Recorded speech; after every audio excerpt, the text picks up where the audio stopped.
చూస్ country delight, live better. ఇప్పుడే country delight యాప్ని download చేసుకోండి.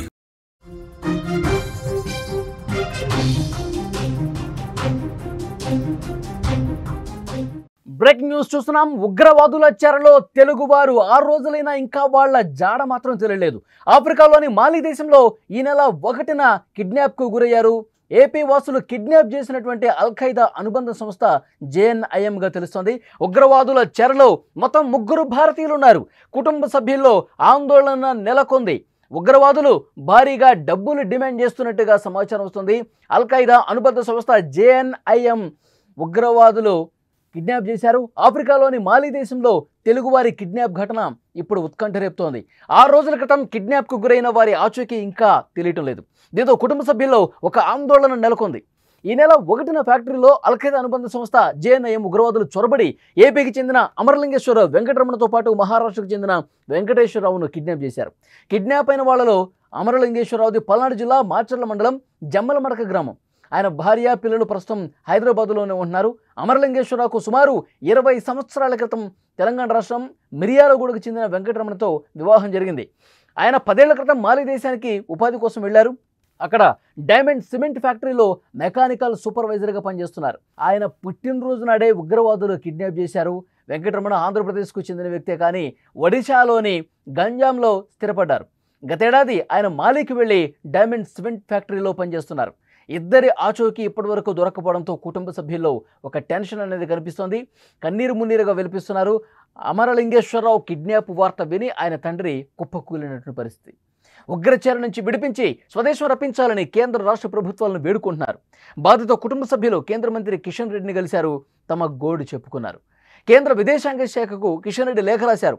వారు పనిచేస్తున్న సిమెంట్ కంపెనీ యాజమాన్యం 3ని విడిపించేందుకు తీవ్ర ప్రయత్నం చేస్తున్నట్టు తెలిపింది. ఉగ్రవాదులు భారీగా డబ్బులు డిమాండ్ చేస్తున్నట్టుగా తెలుస్తోంది. కానీ మనకు వస్తున్నటువంటి సమాచారం ఉగ్రవాదులు అల్-ఖైదా ఉగ్ర సంస్థకు సంబంధించినటువంటి దాని అనుబంధ సంస్థ జేఎన్ఐఎం ఉగ్రవాదులు ఆ ఫ్యాక్టరీలోకి చొరబడి అందులో పనిచేస్తున్నటువంటి 3 ఉద్యోగుల్ని కిడ్నాప్ చేసి దూర ప్రాంతాలకు తీసుకెళ్ళినట్టుగా తెలుస్తుంది. ఫోన్లలో చెప్తా ఉన్నారు, మాకు డబ్బులు కావాలని చెప్తా ఉన్నారు. కానీ ఎంత కావాలి, ఏంటి, ఎంత డబ్బులు ఇస్తే మీరు వాళ్ళని విడిపిస్తారు? ఇలాంటి చర్చలకు మాత్రం సంబంధం లేనటువంటి సమాధానాలు ఉగ్రవాదుల నుంచి వస్తున్నట్టుగా తెలుస్తోంది. ఆఫ్రికాలో మాలి దేశంలో తెలుగువారి కిడ్నాప్ ఇప్పుడు ఉత్కంఠ రేపుతోంది. 3ని కిడ్నాప్ చేశారు. అందులో 2 తెలుగువారు ఉండటంతో ఇక్కడ ఉన్నటువంటి తెలుగు వాళ్ళ కుటుంబాలు తీవ్ర ఆవేదనకు గురవుతున్న పరిస్థితుంది. తెలుగువారు తీవ్రమైనటువంటి ఒక బాధలో ఆవేదనలో ఉన్నటువంటి పరిస్థితి కనిపిస్తుంది. ఆఫ్రికాలోని మాలి దేశంలో తెలుగు వాళ్ళ కిడ్నాప్కు సంబంధించినటువంటి వార్త మనం చూస్తూ ఉన్నాం. ముఖ్యంగా పెహల్గాం ఉగ్రదాడి తర్వాత మన దేశంలో ఏదో ఒక చోట ఈ విధంగా పేలుళ్లకు పాల్పడాలని, మన దేశంలో అలజడి సృష్టించాలని, ఈ విధంగా హింసను ప్రేరేపించాలని ఉగ్రవాదులు ప్లాన్ చేస్తున్నట్టుగా కేంద్ర ఇంటెలిజెన్స్ నుంచి సమాచారం ఉంది. ఇంకొక ముఖ్యమైన విషయం, విదేశాల్లో ఉన్నటువంటి భారతీయులను కూడా ఉగ్రవాద సంస్థలు టార్గెట్ చేయబోతున్నాయని ఒక సమాచారం ఇంటెలిజెన్స్ ఉంది. ఇప్పుడు ఈ అల్-ఖైదా అనుబంధ సంస్థ ఉగ్రవాదులు డబ్బు కోసం చేశారా, లేదంటే పెహల్గాం ఉగ్రదాడికి ప్రతీకారంగా ఇలాంటి కిడ్నాపులకి ఏమైనా పాల్పడుతున్నారా? ఈ అనుమానం చాలా బలంగా కనిపిస్తుంది. ఇప్పటికే కేంద్ర రాష్ట్ర ప్రభుత్వాలు సంప్రదిస్తున్నాయి. అక్కడ ఏదైతే ఫ్యాక్టరీ యాజమాన్యంతో మాట్లాడటంతో పాటు అక్కడ పనిచేస్తున్నటువంటి ఉద్యోగులు, ఇంకా ఇతర ఫ్యాక్టరీలో పనిచేస్తున్నటువంటి ఉద్యోగులు కూడా అలర్ట్ జారీ చేసినటువంటి పరిస్థితి ఉంది. ఎప్పటికప్పుడు అక్కడ ఉన్నటువంటి మన దేశ అధికారులు వాళ్ళతో మాట్లాడుతూ ఉన్నారు. అల్-ఖైదా ఉగ్రవాద సంస్థగా అనుబంధంగా పనిచేసినటువంటి జేఎన్ఐఎం ఎవరైతే కిడ్నాప్ చేసినటువంటి ఉగ్రవాదులు ఉన్నారో వాళ్ళతో సంప్రదింపులు చెప్తున్నారు. సేఫ్గా విడిపించే ప్రయత్నం చాలా సీరియస్గా జరుగుతున్నట్టుగా తెలుస్తుంది. కానీ ఇంకా కూడా జేఎన్ఐఎం ఉగ్రవాదులు తమ పట్టు వేయటం లేదు. ఇంకా అదుపులోకి తీసుకున్నటువంటి, కిడ్నాప్ చేసి తీసుకుపోయినటువంటి తెలుగు రాష్ట్రాలకు సంబంధించిన 2 ఉద్యోగుల్ని ఇంకా విడిపించలేదు. వాళ్ళ చెరలోనే ఉన్నారు. 6 రోజులు గడుస్తున్నప్పటికీ ఇంకా వాళ్ళని విడిచిపెట్టలేదు. దీనికి సంబంధించి కుటుంబ సభ్యుల్లో తీవ్ర ఆవేదన కనిపిస్తోంది. ఈ డైమండ్ సిమెంట్ ఫ్యాక్టరీ యజమాని తెలుగువాడు. హైదరాబాద్లో వాళ్ళు ఆ యజమాని ఇక్కడి నుంచి గత కొన్ని సంవత్సరాల క్రితమే వెళ్ళి అక్కడ ఫ్యాక్టరీ నడుపుతున్నటువంటి పరిస్థితి ఉంది. సో ఇక్కడి నుంచి ఉద్యోగులు అక్కడికి వెళ్ళి పనిచేస్తున్నటువంటి పరిస్థితి ఉంది. అయితే తమ డ్యూటీని పూర్తి చేసుకుని సాయంత్రం సమయంలో వెళ్ళిపోతున్నప్పుడు సమయంలో ఈ అమరలింగేశ్వరరావు కావచ్చు, అందులో పనిచేస్తున్నటువంటి మన తెలుగు వాళ్ళు, ఒడిశా రాష్ట్రానికి సంబంధించిన కూడా ఒక ఉద్యోగి ఉన్నారు. వీళ్ళ ముగ్గురిని కూడా మార్గ మధ్యలో అడ్డుకుని వాళ్ళని కిడ్నాప్ చేసి, అలాగే ఫ్యాక్టరీలో ఉన్నటువంటి మరొక ఉద్యోగిని కూడా కిడ్నాప్ చేసి చాలా అంటే చాలా దారుణంగా వాళ్ళు అంటే కత్తి చూపించి, గన్ను చూపించి కిడ్నాప్ చేసినటువంటి పరిస్థితి ఉంది.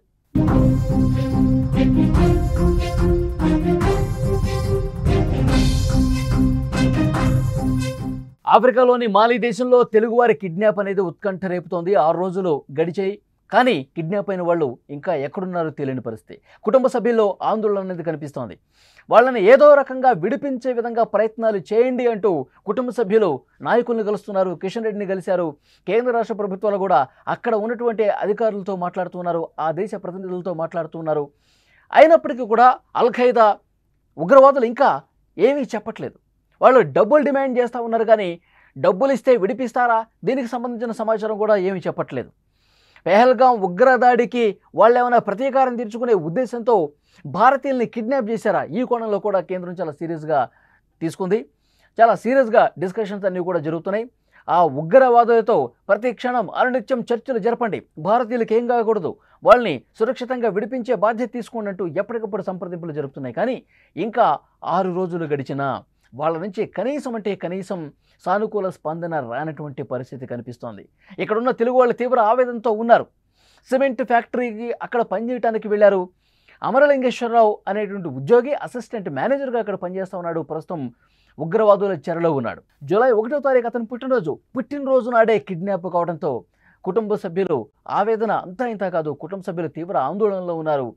ఇక్కడ ఉన్నటువంటి ప్రజాప్రతినిధులు కలుస్తున్నారు. కేంద్ర ప్రభుత్వంలో ఉన్నటువంటి ప్రజాప్రతినిధులు కూడా సమాచారం పంపిస్తున్నారు. ఎలాగైనా విడిపించండి, మా వాళ్ళని విడిపించండి అంటూ కాళ్ళ మీద పడుతున్నటువంటి పరిస్థితి. కానీ ఉగ్రవాదుల నుంచి సరైనటువంటి సమాచారం రావట్లేదు. పెద్ద ఎత్తున డబ్బులు డిమాండ్ చేస్తూ ఉన్నారు, కానీ ఆ డబ్బులు ఇస్తే సురక్షితంగా వదులుతారా అన్న ప్రశ్న కూడా ఉగ్రవాదుల నుంచి సానుకూలమైనటువంటి స్పందన రావట్లేదు. ముగ్గురిని కిడ్నాప్ చేశారు. గతంలో కూడా ఇలాంటి ఘటనలు మాలిలో జరిగినటువంటి పరిస్థితులు ఉన్నట్టుగా తెలుస్తోంది. ఈసారి భారతీయులు ఉండటంతో భారతీయుల్ని కావాలని ఉద్దేశపూర్వకంగా భారతీయుల్ని మాత్రమే కిడ్నాప్ చేయాలన్న దాంట్లో భాగంగా అక్కడ డైమండ్ సిమెంట్ ఫ్యాక్టరీలో పనిచేస్తున్నటువంటి భారతీయుల్ని, అందులో 2 తెలుగు వాళ్ళు ఉన్నారు, వాళ్ళని కిడ్నాప్ చేసినటువంటి పరిస్థితి. కేంద్ర ఇంటెలిజెన్స్ చాలా స్పష్టంగా గత కొన్ని రోజుల నుంచి రాష్ట్రాలకు అలర్ట్ జారీ చేస్తుంది. ముఖ్యంగా మెట్రో సిటీస్కి అలర్ట్ జారీ చేస్తుంది. ఎప్పుడైనా సరే ఉగ్రవాదులు తెగబడే అవకాశం కనిపిస్తుంది. ఉగ్రవాదులు పేట్రేగిపోయి మన దేశంలో అలజడి సృష్టించే విధంగా, పేలుళ్లకు పాల్పడే విధంగా ప్రయత్నాలు చేయొచ్చు అని చెప్పి పెద్ద ఎత్తున చర్చ ఉంది. ఆ విధంగా అన్ని రాష్ట్రాలు కూడా అలర్ట్ పంపిన పరిస్థితి. కానీ ఈ ఉగ్రవాదులు ఇతర దేశాల్లో ఉన్నటువంటి భారతీయులను కూడా టార్గెట్ చేశారని చెప్పి ఊహించినటువంటి పరిస్థితి. అల్ ఖైదా ఉగ్రవాదులు పెహల్గాం ఉగ్రదాడి జరిగిన నేపథ్యంలో కాసుకొని కూర్చుని ఉన్నారు. ఏదో రకంగా భారతీయులు ఇబ్బంది పెట్టాలి, భారతదేశాన్ని ఏదో రకంగా ఒక అలజడి క్రియేట్ చేయాలన్న ఉద్దేశంతో కిడ్నాపులు చేసినటువంటి పరిస్థితిని కూడా చర్చ ఉంది. సో ఏదేమైనప్పటికీ కూడా ఇక్కడున్న కుటుంబ సభ్యులు తీవ్ర ఆవేదనలో ఉన్నారు. మన దేశ సంబంధించినటువంటి అధికారులు అక్కడ ఉన్నటువంటి వాళ్ళతో నిరంతరం సంప్రదింపులు జరుపుతూనే ఉన్నారు, 6 రోజులుగా చేస్తూనే ఉన్నారు. కానీ ఇంతవరకు కూడా అల్ ఖైదా ఉగ్రవాద సంస్థ నుంచి ఎవరైతే కిడ్నాప్ చేసుకుని తీసుకుపోయారో వాళ్ళ నుంచి ఇంకా ఎలాంటి సమాచారం సరిగా రావట్లేదు. మీరు ఎంత డబ్బులు అడిగితే అవి ఇవ్వటానికి సిద్ధంగా ఉన్నాం, వాళ్ళని సురక్షితంగా వదిలిపెట్టండి, ఎక్కడైతే కిడ్నాప్ చేశారో అక్కడ వదిలిపెట్టేయండి అని చెప్పినప్పటికీ కూడా వినిపించుకోని పరిస్థితి కనిపిస్తోంది. సో అయితే ఇక్కడ కేంద్ర రాష్ట్ర ప్రభుత్వాలు చాలా సీరియస్గానే మాట్లాడుతూ ఉన్నాయి. అక్కడ మాలి దేశం ప్రజాప్రతినిధులతో, మాలి దేశంలో ఉన్నటువంటి అధికారులతో, అక్కడ ఉన్నటువంటి ఎంబసీ అధికారులతో, దౌత్య అధికారులతో కూడా మాట్లాడి సంప్రదింపులు జరిపి సురక్షితంగా విడిపించేందుకు శాయశక్తుల కృషి చేస్తున్నామని చెప్తున్నారు. ఆ విధంగా సీరియస్గా యాక్షన్స్ కూడా ఆల్రెడీ ప్రారంభమయ్యాయి. చూద్దాం, అల్ ఖైదా ఉగ్రవాదులు ఇంకా వాళ్ళు కాంటాక్ట్లోకి ఈరోజు వస్తున్నట్టుగా తెలుస్తోంది. ఈరోజు వచ్చిన తర్వాత వాళ్ళు ఇంకా ఎలాంటి డిమాండ్ పెడతారు, వాటికి అనుగుణంగా వాళ్ళని విడిపించే విధంగా అన్ని రకాల ప్రయత్నాలు చేస్తామని కేంద్రం కూడా చెప్తోంది.